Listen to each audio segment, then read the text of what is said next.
to another video. My name is Caprice Blake, that is C-A-P-R-I-C-E-B-L-A-K-E if you didn't know already.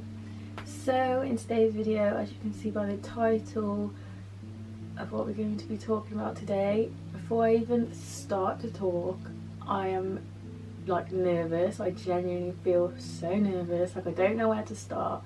I've run over this and how this video is going to go so many times, but now I'm actually filming. It's kind of like gone out the window, so I would try my best to make it as easy to understand as possible. Why I'm doing this video is, one, because the people in my area that knew me and knew him, he was kind of there for a long period of my time and then gone the next, and people have been like, did he cheat, did he do this, did he do that, what?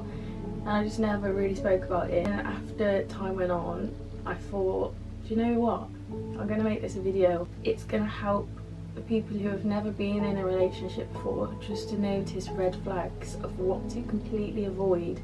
When I first got into this relationship, I was 17 years old, due to be 18, and I was with someone that was 5 years older than me. So at the time it didn't really feel like an issue, but as time went on, we'll obviously talk about it in the video in a second, but it's not as easy as it seems being so young and being 5 years older than someone. I came out of this relationship 10 months ago. I'd kind of chucked it away, like buried it in my head, and then to then do a video on it, it's like you bringing it all back out again. It's kind of just going to be a story time, and we're going to go like back and forth between conversations with each other. Sorry this intro is so long. I know I'm rambling. I'm genuinely nervous and I feel dead sick, so rest in peace. But without further ado, we will get into today's video. So we're going to start with going right back to the beginning. So how we first met was, I started workplace. I was doing an apprenticeship there, and I had already been there 13 months before he joined. There was rumours going around that there was a new person starting, didn't really take anything of it. When he walked through the door, I was like, okay, it's a bit of me, but I'm not going to say anything. And then it started just with little things, like he wanted to go on lunchtime at the same time as me, so we can kind of sit and chat together. We'd go out and buy my lunches, and then we'd sit together and eat together, and it kind of went from there. It started off really well. I think they started off seeing each other in November. Me and her dad were quite nervous. He was a little bit older than her. I think he'd waited until she was 18 before he then had asked her out. So Caprice was quite smitten. He was a nice looking guy, treated her well, bought a very expensive present. Not that that's the be all and end all, but he just treated her well. There was little bits and pieces. As a mum and dad, there's a little bits and pieces that we were really unsure about. Little bits of jealousy started to creep in. Everybody gets jealous, but it was the levels of jealousy. But he was jealous of boys that Caprice had been grown up with since they were all babies. Like Caprice said, it's kids that she'd known since they'd basically grown up with her. So, you know, there was nothing like that going on before he came along. And then obviously when he did come along, it was a big issue. It's hard for me because I put a lot of like friendships and relationships on the line, because I was stuck in the middle of two, like a person I loved and the person who I grew up with for a long time. So even like to this day, he's like put his foot in a lot of my relationships that are now like... She's lost a lot of friends and people that she was close to while she's been, but I don't think they realise what exactly she was going through. And she's buried a lot, and she's come out the other side. She's good, but I think there's still people who maybe don't understand the levels that we got to of this abusive relationship. And I think that's what Caprice wanted to put on her channel. It's hard for me to talk about because I actually want to put him inside, but we have at some point. She's a strong girl, she's got a lot of backing from her family, so draw a line under it, move on. there is that chance we could go back to that if I ever saw him again. I'm not sure who'd be inside first, me or him. So, you know, we've got all the, from things that have gone on, we've got police reports, we've got everything to basically end his career. But she decided she would move out with him. So they found a very expensive, very big, very flash apartment. Well, it was unnecessary. It was but again, it was all about he just wanted to show her the good life. But on the flip side of the good life, you also had what you had to put up with to get that good life. This is really where the cracks started to show, because when we were at home and we'd have a disagreement, I would go downstairs and sit with my mum and go back up and it would be fine. Whereas when you live together, you've got to sort your own arguments out, and a lot of the times that didn't really happen. But I remember on this one main day, we'd gone out into town and the boy that I grew up with was speaking to me, and there wasn't anything in it in the slightest at all. The situation happened in town, which I'm not going to get into just because it's a little bit too much to put out on the internet.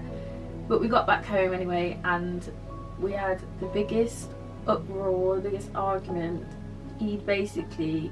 I think he got your phone, smashed that up, got a big mirror, smashed that up. I'll put a picture on screen. TV in the bedroom, smashed that up. Smashed to shreds. Coffee table that cost £500, smashed that up. The list goes on. The list just goes on and on of the things that he basically smashed 5 of her phones in the duration of their relationship. We know Caprice's faults. We know exactly. So when we used to sit them down, you know, we'd see it from his point of view. He'd say his bit, Caprice's point of view. I'd say his faults that I could see, and I'd say Caprice's faults, which I know. None of her faults are faults that you'd want to destroy, in the end, everything she owned. But again, I'm probably cutting too far. We are cutting bits out just because if we were to generally go and do every single detail, we'd be here for a very long time. Even like holidays, he'd want to take her away on expensive holidays. Well, not necessarily expensive, but he just always wanted to go away and show her bigger and better. Took her to Marbella, you know, Barcelona. It just went on and on. He always wanted to treat her, which was good. But then they'd have big, unnecessary arguments all the time, whether it be there or here when they got back. So with one of them, it was a Valentine's weekend. This was the worst. I don't know if it's worse for her or me and her dad. Ever. I've never ever experienced a moment like this in my life. It's almost like a film. What you'd see on a film actually happened in real life. But carry on, because I'm going to get to it. So the thing is, don't get upset, because this has made you stronger. This has made you make sure you're not going to ever, you learned a real hard lesson really young. Yeah. And it makes you stronger. I know you're reflecting back on it, which obviously brings it all back, but you pull strength from it, not weakness. Mm-hmm. And that's obviously what you want to put out to people that follow you, or are in an abusive relationship, or know of somebody. You can do it, because you give up, you come away from that relationship with nothing, not even what you went into it with. He destroyed everything. Yeah. So he took her away for Valentine's Day. It's supposed to be nice, isn't it? So off they went. And one day on the way home from work, I get a hysterical call from Caprice. So basically, we'd got up, we'd been in Amsterdam for a day, so we'd got there the night before but late. So basically just got some food and went to sleep, woke up the next day. I was like, yeah, we're going to go out, we're going to go explore. What basically happened was I was sat doing my makeup and he had a lot to drink. So he wasn't a drinker. He definitely wasn't a drinker. So you had the nice person when he didn't have a drink. The minute he drank, there was just a switch. He was a different person completely. Yeah. So I was sat doing my makeup and I didn't realise he was drinking at the time. So when I'd finished my makeup, he was like slurring and it was a bit messy. And I was like, "Have you been drinking?" He was like, "Yeah."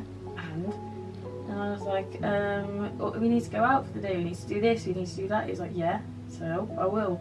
Basically I was like, but it's our first day here and you're absolutely like leathered. So I just brushed it past. I was like, fine, whatever. We got ready, we went out, and we basically had a big uproar in the streets of Amsterdam. We were walking towards a destination and he basically stopped to have a wee in the middle of the streets, and that's just not good. Like, I was not happy. I was just like, what are you doing? It's embarrassing. You don't do Exactly. that in the street. That's not how you've been brought up, and that's not how he's been brought up, in fairness. Because obviously he was drunk, he took it really offensive, he got louder. I was just like, I don't want to talk to you right now, because I knew if I kept going, because he was intoxicated, that it would escalate to the point that it did in the end. So I started walking back to the apartment, and he basically grabbed my head so hard and just repeatedly began punching me in the face. And I don't know if you know when you like close shops and they have those shutters, he was just like constantly like punching me and like pushing my head into those shutters. So I was screaming so loud, and not one person in Amsterdam stopped to help me. You said that it was packed and nobody stopped. I've never ever felt so vulnerable and like shocked at the same time. I actually did not know what to do. I just ran off. Didn't know where I was going. I just ran. As long as I was out of his sight and he wasn't going to find me, I was happy. So I then started to walk back to my apartment, praying to dear life that he didn't come back to the apartment, because I just wanted to, like, obviously safe zone, you know, where everything is. So I got back to the apartment. Caprice had locked herself in the bathroom. That's when we were at home. I was on the way back from work. She phoned me hysterical, saying that he was trying to get into the bathroom and what had happened when she was on the streets. And I was beside myself. I rang her dad. I was screaming. He couldn't even understand what I was saying. I rang her brother. I'd done the same. I was hysterical. As a mom, you're at home in a different country and your daughter's away and this is happening. You can't do anything. And it was even done in public when nobody helped her. And this must be common. I just don't see how people can do it. So anyway, eventually I gets home. Wes said she needs to come home. I rang her back, she was still in the bathroom. I said, where's your passport? She said, in my case. Have you got everything packed? She said, Mum, I didn't unpack. So she had everything in her case, her passport and everything. I said, when you get the chance, you come out of that apartment with your case and you get in a taxi and get to the airport. By the time you get to the airport, we'll have a ticket. You need to get on a plane home. She'd come out of the bathroom and the attack happened again. He was screaming down the phone at her while she's on the phone to me. And I said to Caprice, put it on loudspeaker, and I literally threatened him with his life if he put another hand on her. He's trying to justify himself, what she did, what she didn't do. It's all her fault. She took too long doing her makeup. Just, she's no respect. I've brought her all the way out here. I was just like, what, you brought her all the way out here to beat her up? Obviously I wasn't as calm as I am now. Then he must have fell asleep because he'd had too much to drink. But he said, look Mum, he's asleep, but I don't feel confident enough to travel on a flight back home.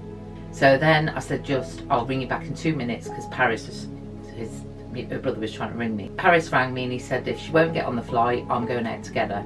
I'm going to get a ticket and I'm going to go out and I'm going to bring her back. So I said, look, just hang on a minute. So it didn't happen. He woke up in the night, apparently. Caprice didn't tell us until she got home, and it started again. But by the morning, he'd sobered up and he just wasn't talking, which Caprice can deal with. She dealt with that a lot, I think. So she just said, I just need to get home. I just need to get through today. He's promised he won't drink. We're going to go out for the day. I just said, play it calm, play it cool. Do not do anything. Don't let him near drink. It was the worst day of my life. I couldn't concentrate at work. I couldn't eat. I couldn't sleep. I was worried sick until she got back home. When you got back home, you finished, didn't you? Yeah, we finished for, I'd say, about 5 months. I was like, I'm over it, I'm done. But he was like the most narcissistic person. He'd just be able to pull my strings, and I just would forgive him. And at the point that this Amsterdam trip happened, that should have been enough, looking back on it now, for me to have walked as far away from him as physically possible, because he wooed you again, didn't he? He just did. And I just, if someone, like, it would just wouldn't happen now. But again, this is like a lesson that I learned, so this is why I'm making this video. But we split up for 5 months, and then we got back together, didn't we? With a great struggle, because obviously you two were just not having anything. We rightly, absolutely so. But again, her brothers didn't accept him back, but weren't rude. Her dad accepted him just about with my persuasion, because I knew it's what Caprice wanted. We fast forward another year. Yeah. Just under. Then Caprice wants to go to uni. So yeah, I decided to go to university in London. So his job at the time was very flexible. He could pick up what he does here and move it over there, so it was pretty easy. And I didn't really know anyone in London, so I wasn't too confident with going over there by myself, which at the time was brilliant because he was able to move his job. So we upped and we moved, and I don't know why in any way that I thought this would be a good idea, because again, we're alone, we're on our own company, he can do what he wants, I'm far away from my family, he can take control. We'd lived there, how long would you say before this incident started? Well, you moved there in October. I think he had access to all my passwords on Snapchat, Facebook, Instagram, you name it, and we'll just try and find something to really complain about. But I remember this one incident happened, say, on the Tuesday. We had a big uproar on the Tuesday, and when I get mad, I just leave me alone for 10 minutes, and I will come back, and I will be like we've never had an argument with him. It was like, no, I want this. Give me a cuddle, give me a kiss, make up now. And I'm like, I don't want to make up with you right now. So the argument went on for a couple of days. I knew in my head that we all as a uni group wanted to go out for a night out on Friday. I just cut in here. Bear in mind, right, when he sold this to me, he said we're going to move to London, Caprice is going to go to uni. So she had never, he said, oh, I'm going to give her the uni life.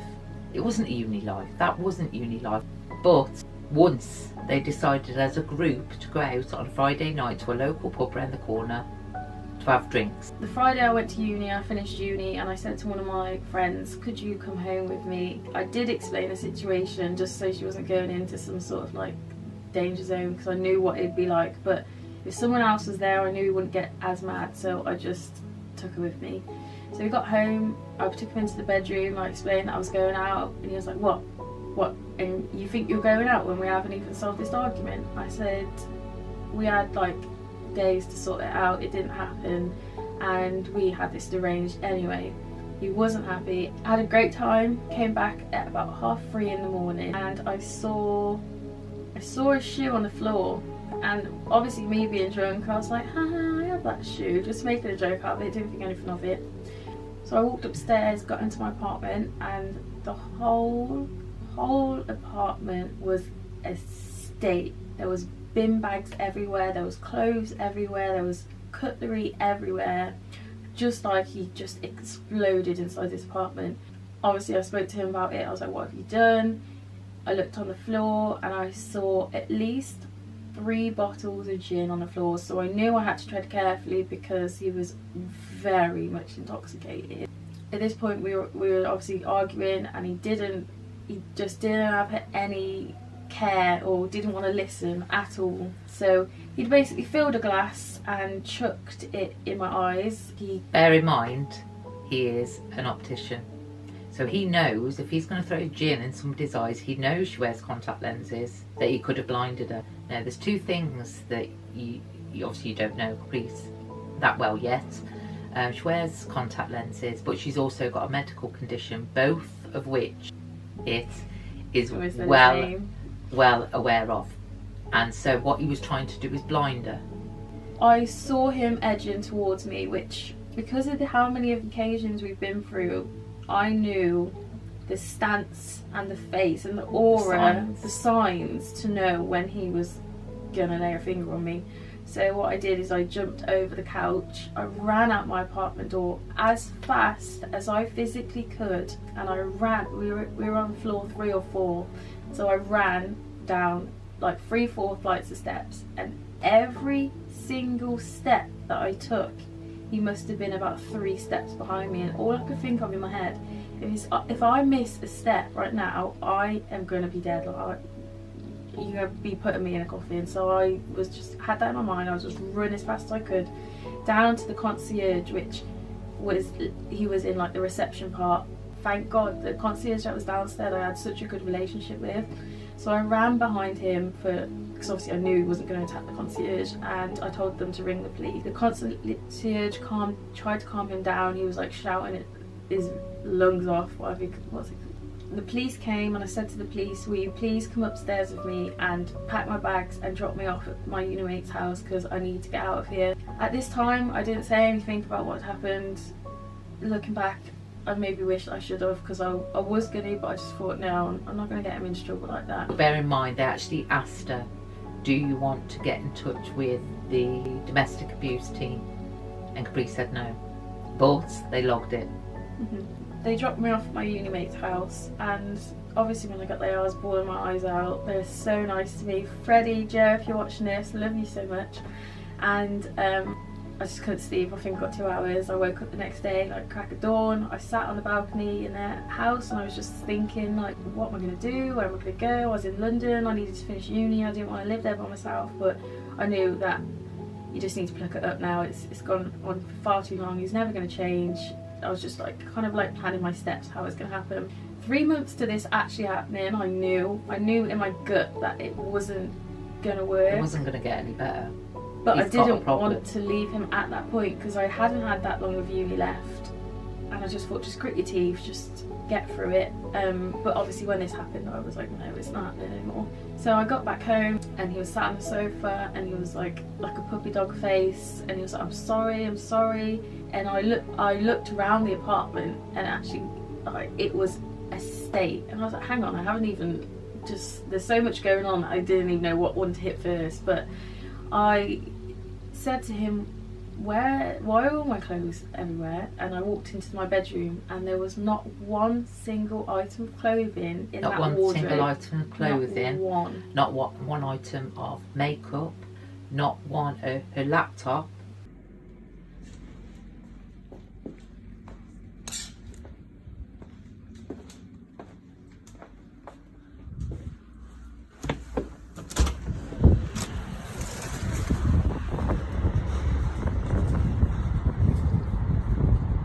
So basically everything she owned in that apartment had gone over the balcony, and the concierge and security had collected up what they could.